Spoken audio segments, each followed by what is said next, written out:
So our next topic, we're going to talk about, there's these crazy rumors, okay, that Disneyland is going to relocate from Anaheim, California to Texas.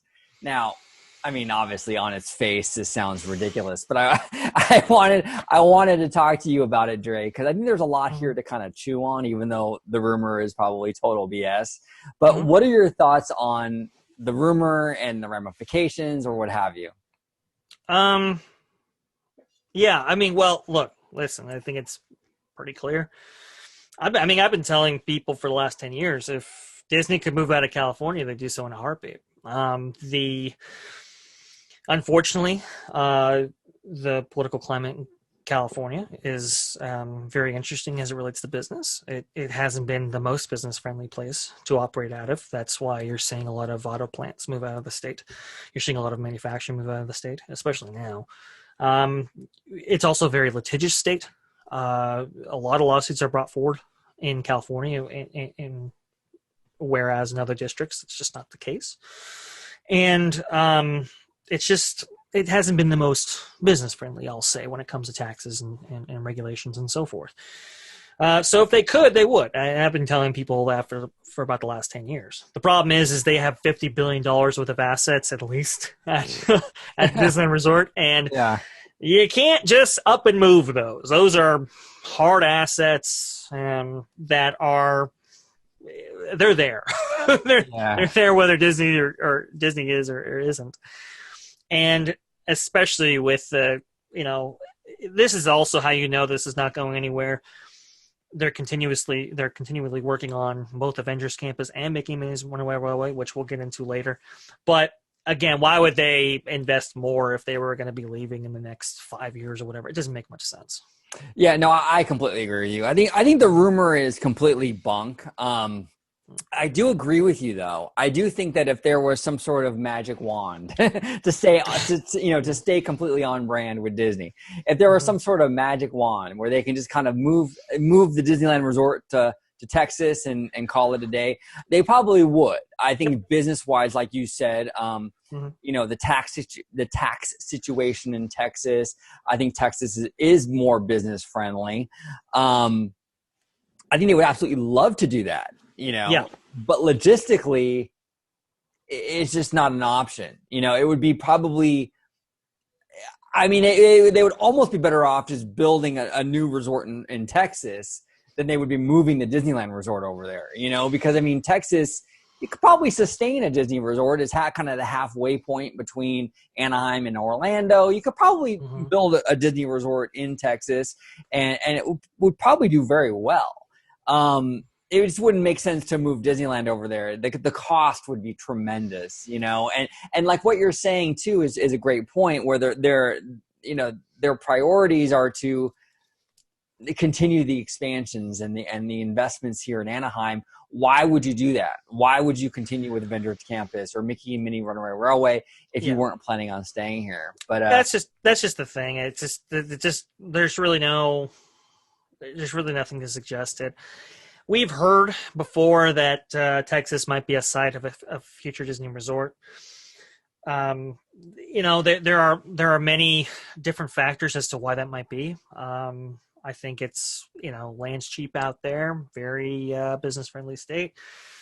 Visitation is actually quite good, and will continue to increase. Obviously, if there's increased demand, like a Disney theme park. Right. There are benefits to doing it. The only thing I've ever heard that might be, that might not go in line with that would be that the thought of another Disney park might cannibalize the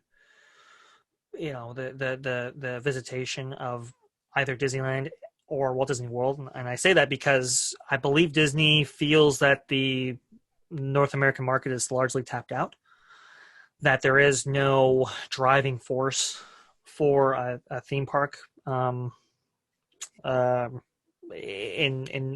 all of North America. It's just people come up all the way to Brazil to visit Walt Disney World. People come from Australia, Canada to visit Disneyland Resort. It's just there's just not a lot of evidence to suggest that 3 resorts standalone would be sustainable and not affect the performance of either Disneyland Resort or Walt Disney World Resort. That's a great point, Dre. And I think if they were to ever build, let's just say, hypothetical, if they were ever to build a third park or a third resort in Texas, the park or the resort would have to stand alone. Yep. And be very, very different to what the other 2 resorts offer. I think that you're right. I think if they were to build a standard Disney, a castle park, I absolutely think you're right. I think it would cannibalize Orlando and Anaheim. I think the only way they could really move forward with a Texas resort would be like if they did something similar to what they did or what the plans were for Disney's America. Was it Virginia they were planning on building that? It was in Virginia, yeah. Something like that would be sort of unique to the area, and where it's you can't get it in Orlando, you can't get it in Anaheim. This is unique to Disney Texas. That would probably be the only way that it would really be a sustainable thing that would minimize the cannibalization. But if you were just to build a standard Disney resort, like a Castle Park or whatever, with the standard Disney hotels and the standard Disney shopping district, yeah, it would cannibalize. It would absolutely cannibalize, Yeah, and this is kind of interesting too. During the later Michael Eisner years, there were discussions about how do we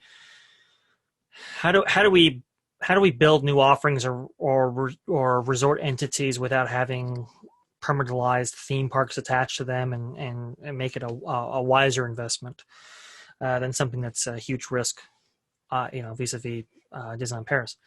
And one of those was Disney's America, like a very themed park driven to the locale in the area.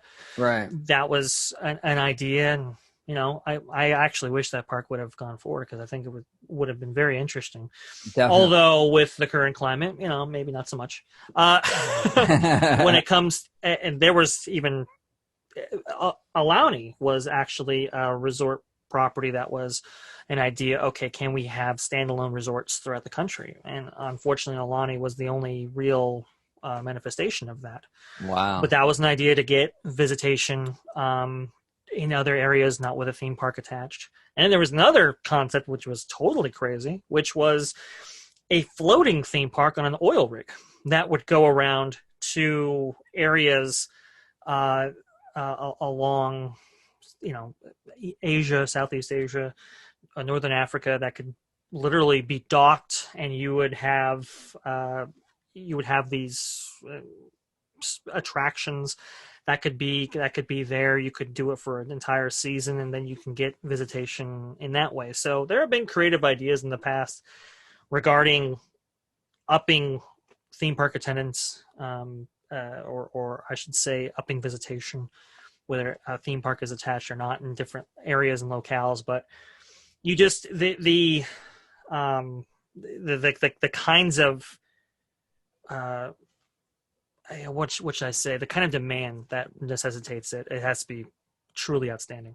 Yeah, absolutely. And that's interesting about Alani, and how they were kind of beta testing that kind of idea, that kind of concept. I've always felt, and this is kind of a little off topic, but I've always felt Australia would be a great spot for a Disney resort. They were this close to getting one in Australia. This Really? Close. Really? Yes, they had developed that idea for a long time, and getting a theme park out there. And there were some indication that it would support it. Unfortunately, there really has not been a long-term successful theme park operation in Australia, and I think that's what made them nervous. Also made them nervous, could the locals support it given their population? Yeah. Could there be enough international tourism to the area? But they were this close. They had developed the idea, and I believe that's partially where Soarin' came out of. Was an idea that they had drawn up for Disney Australia. But That's interesting. That's very mhm. interesting. And you touched upon an interesting point too. With I never heard that before with the floating theme park. That's an interesting concept. Yeah, look that up. Look that up. It's a That's very interesting. interesting project. But they made a model, and it was just reconfiguring an oil rig and putting a theme park on it, and it would come into port and it'd be there for a season. They'd hire locals in the area, train them up, have an operation, and then go to the next locale. Very interesting concept. That is. Now, was that pre Disney Cruise Lines or was that after? Do you know offhand? Ooh, I think it was just after. Okay. I think it was just after. Yeah. Okay, because I was just kind of thinking like I wonder if that was I was just wondering if Disney Cruise Lines was kind of like the watered down version of that, a floating theme park, so to speak. But Ooh, you know what? Actually, now that you bring it up, it might have been. It might have been. I believe you're right. They are interrelated in that way that you speak of. It was either right after or right before, but it was very, very close to the cruise lines. That's interesting. Very interesting. So to close out this topic, we both can agree that the Disney Texas rumors are total bunk. But no, look out for either Disney Brazil, Disney India. Disney India. Mm-hmm. That's interesting. That's the big one. That's because they have 1.4 billion people, I believe. I mean, it's a huge population, and that's the other kind of like, ooh, that's the emerging market. Interesting. Very interesting. All right. So to wrap up this segment, we're going to